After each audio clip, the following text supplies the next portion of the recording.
A gente ficou de liberar o Alexandre às 9h30. Vou pedir permissão só para a gente ver mais um videozinho para entrar no assunto que ele mesmo puxou lá no início, o MST. Né? Na quinta-feira, pessoas ligadas ao MST e à organização Via Campesina Brasil atacaram a sede da AproSoja em Brasília.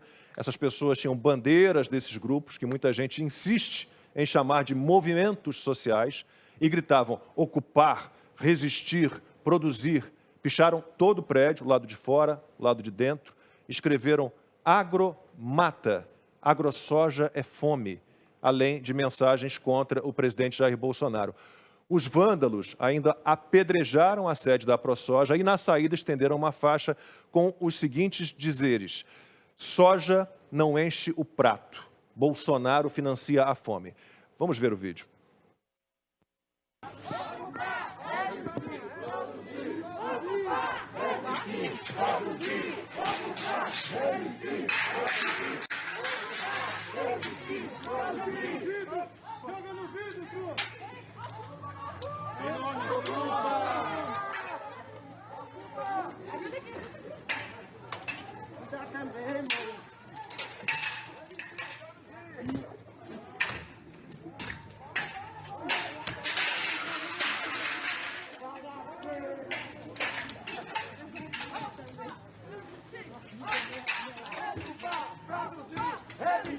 Ocupar, resistir, ocupar, resistir.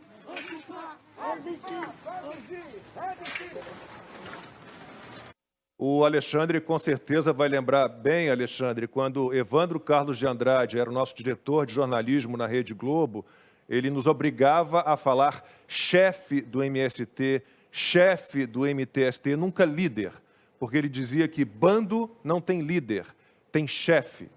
É mais ou menos isso. Então, eu faço uma participação semanal no Canal Rural. Então, eu fiquei sabendo das coisas que aconteceram lá dentro. Tinha uma senhora lá dentro, uma zeladora. Ela ficou tão apavorada que se trancou no banheiro, pensou que seria morta, que seria trucidada. Né? Aí ela chamou socorro, ligou para o primeiro que ela lembrou lá do colega dela. E demorou um pouco. A polícia, se tivesse chegado, teria fechado. Essa é uma rua sem saída, é uma quadra-lago, QL, do Lago Sul. Não tem saída. Né? Só tem uma saída, aliás, não tem opção. Se a polícia fecha aquele lado, e a delegacia estava bem ali próxima, um batalhão da polícia também estava ali próximo, é cheio de casa de embaixador por ali, a vizinhança toda é residência, aquela é uma casa de residência que foi alugada pela AproSoja, a Abramilho, uma associação de produtores de sementes e o Canal Rural. Né? E não tinha ninguém naquela hora, a não ser essa zeladora. Se tivesse a senhora que é encarregada da AproSoja, ela talvez tivesse tido um ataque cardíaco, porque ela é cardíaca. Né? Então, foi um negócio assim, agressivo, extremamente agressivo. E eu vejo, depois do noticiário, dizendo que era um movimento social. Como assim um movimento social?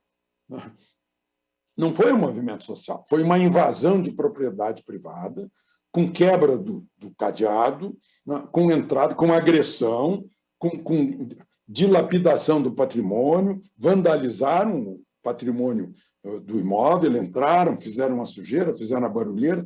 Foi a revelação da Via Campesina, aqueles de verde, a Via Campesina, e os outros, os já conhecidos vermelhos do Movimento Sem Terra, aqueles que destroem laranjal com trator, que entravam em fazenda e matavam o gado, botavam fogo em trator. Né? Hoje está menos. Mas a gente nota que está sendo assim, está havendo uma concertação. Né? Houve uma mulher que gritou lá em Belo Horizonte contra o presidente, outra gritou em Campinas, esses invadiram aqui. Né? Serviu de aviso o seguinte: olha, o que o bispo disse, o que a arcebispo de Aparecida disse na véspera, não vale mais nada, porque nós somos realmente uma ameaça. Né? Se tivesse um vigia lá que desse um tiro de boito calibre 12 para cima, talvez não acontecesse isso que aconteceu. Né? Mas, enfim, o arcebispo diz um dia: pai, a pátria amada não é pátria armada. Muito bonitinho o trocadilho. Né? Só que ele tá no outro mundo. Né? Então, a pessoa, para se proteger, né, a polícia não chega, o que vai fazer? Essa foi uma demonstração ao vivo e a cores verde e vermelha, do que pode acontecer. Foi um choque muito grande para essa senhora, que apenas ela estava lá. Imagina se tivessem chegado os funcionários, a equipe do Canal Rural, né? O que aconteceria para essas pessoas? O que fariam com essas pessoas para deixá-las intimidadas, né? Porque a tentativa foi de intimidação. Agora, eu comparei, como o Rodrigo lembrou, porque naquele mesmo dia o ministro do Supremo disse que Roberto Jefferson continuaria preso porque era necessário, extremamente necessário, porque ele oferece perigo à ordem pública. Aí eu perguntei, peraí, o perigo à ordem pública foi demonstrado às 7h30 da manhã de hoje. E aí não acontece nada. É nesse país que a gente vive, desses paradoxos, essas incoerências, essas agressões à razão e à lógica e à lei. E a gente está vendo e não acontece nada, né? Agora, só para completar das dúvidas do jornalista, né? O jornalista tem que ser um cético, né? Ele não pode acreditar na primeira, ele tem que duvidar sempre. Mas a gente hoje está cometendo o pecado da crendice, talvez, né? A gente acredita na primeira, a gente parece que sei lá, que é tutelado porque a pessoa diz isso e a gente, sim, senhor, sim, senhor. É pena, muita pena. Alexandre Garcia, muito bom, prazer, uma honra para todos nós ter você aqui com a gente. Volte sempre.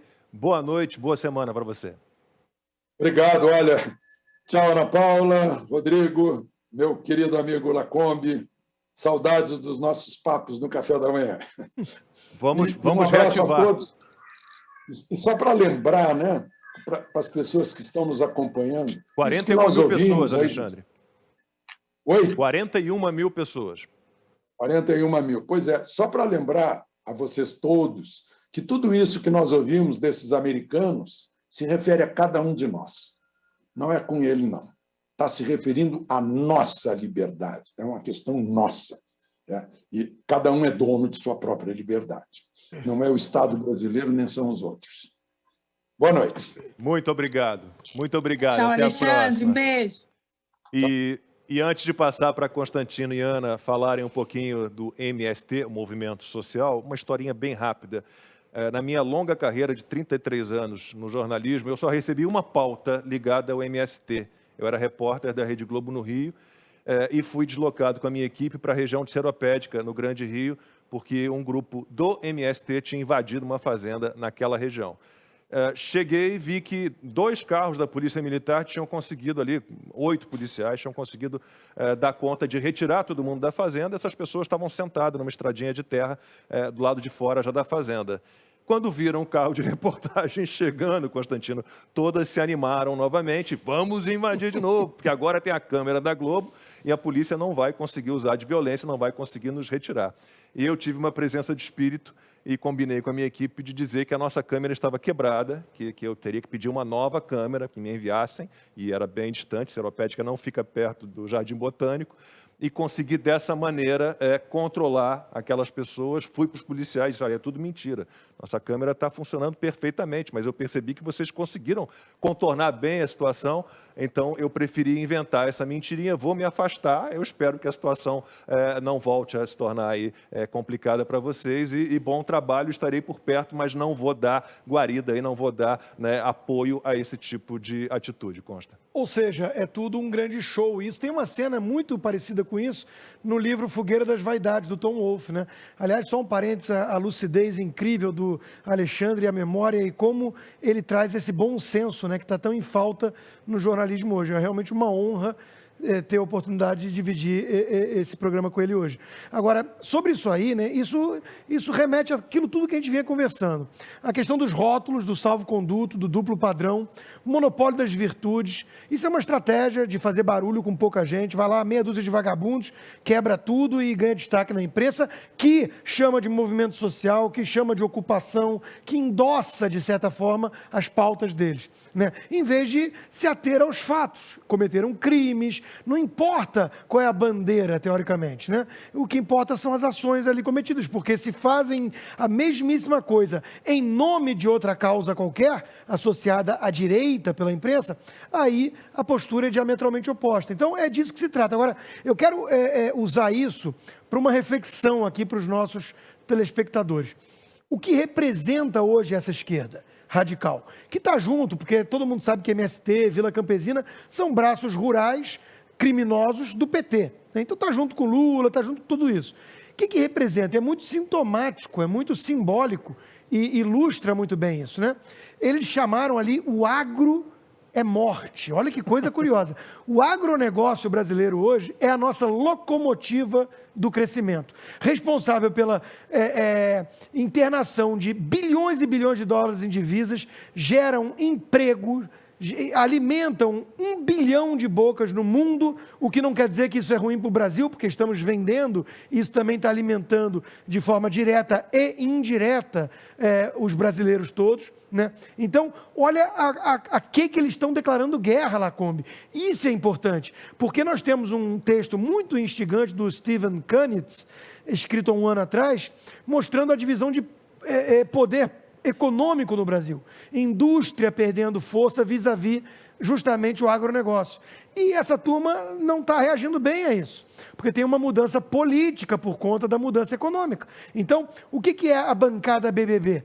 Assim chamada de forma pejorativa. Bíblia, boi e bala. Ou seja, tem uma mudança política acontecendo no Brasil hoje que está, de alguma maneira, endireitando o país, né? Valorizando o trabalho, valorizando certos valores, certos princípios que essa esquerda radical cospe em cima, e tudo isso está gerando uma mudança de placas tectônicas no país, né? Então, essa turma está declarando guerra a isso, a 1/3 da população brasileira hoje que é evangélica, que não tem vergonha de dizer que quer melhorar de vida e ganhar dinheiro, ao agronegócio, que é a locomotiva do progresso, e aqueles que defendem o direito de ter arma, como o próprio Alexandre lembrou, e se alguém puxa ali uma calibre 12 para se defender? Então, o campo está acostumado a isso, porque essa turma tocava o terror, literalmente o terror, no campo. Então, isso está chegando cada vez mais na realidade do Brasil político, e a esquerda está reagindo. Agora, é bom porque deixa as claras que tem uma divisão acontecendo. Você pode tomar o lado desses vagabundos criminosos, ou você pode tomar o lado de quem produz e carrega o Brasil nas costas. Ana, que dizer do MST, Via Campesina, a gente ainda bota aí o braço urbano, MTST. É muito bom, antes de mais nada, muito bom ter o Alexandre Garcia aqui, né? Um farol aí da liberdade, do bom jornalismo, né? Um norte, uma bússola aí para o bom jornalismo, para as pessoas também, né? As pessoas precisam aí entender que elas precisam ser a fonte primária das coisas e não esperar tudo numa bandeja, porque nem sempre o que vem numa bandeja, principalmente dessas agências de checagem aí, é boa coisa. Então, muito bom ter o Alexandre aqui como esse farol, né, da liberdade dentro do jornalismo também.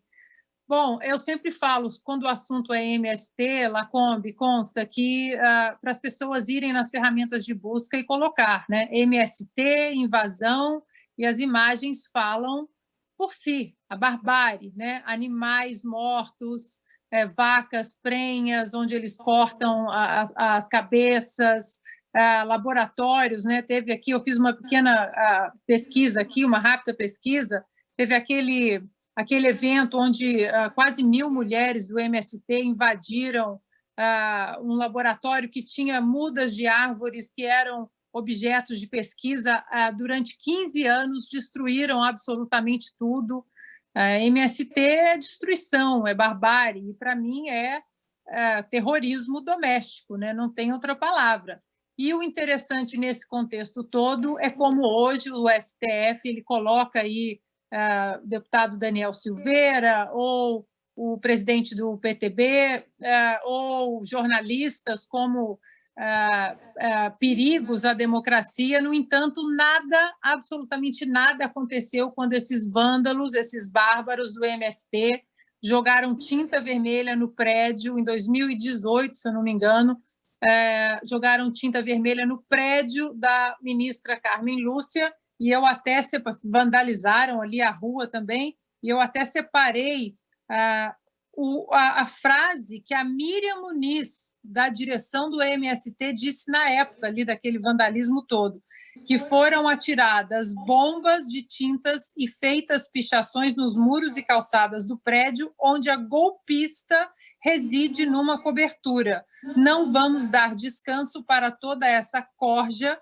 que deturpa as leis para beneficiar interesses do capital. Assistimos essa semana que o Supremo é golpista. No entanto, Lacombe, Constantino, nada aconteceu, absolutamente nenhuma prisão, nenhum inquérito foi aberto, nenhuma investigação, seguiram aí vida normal, porque entendemos hoje muito bem que o PT é bem protegido, né, dos nossos iluministros aí do STF. Então, 2 pesos, 2 medidas, mas a gente aqui, a gente não deixa essa memória, né, ser apagada, porque a gente sabe muito bem que eles não passam de terroristas domésticos. E, para finalizar, muito bom que o presidente Jair Bolsonaro, né, sancionou a lei que estende aí, a posse de arma para toda a propriedade rural. Agora, o proprietário ali rural ele não precisa ficar defender a sua propriedade apenas na sua casa. A lei foi estendida para toda a sua propriedade rural e isso, sem dúvida nenhuma, foi muito importante para o nosso agronegócio, que é hoje a principal engrenagem, aí, a principal veia que pulsa no coração do Brasil. Dependendo de quem você for, do grupo ao qual você pertence, você pode vandalizar o prédio da ministra do STF, Carmen Lúcia, mas dependendo então de quem você é, a que grupo pertence, você não pode soltar um rojão ali na área do STF, que a coisa fica bem complicada.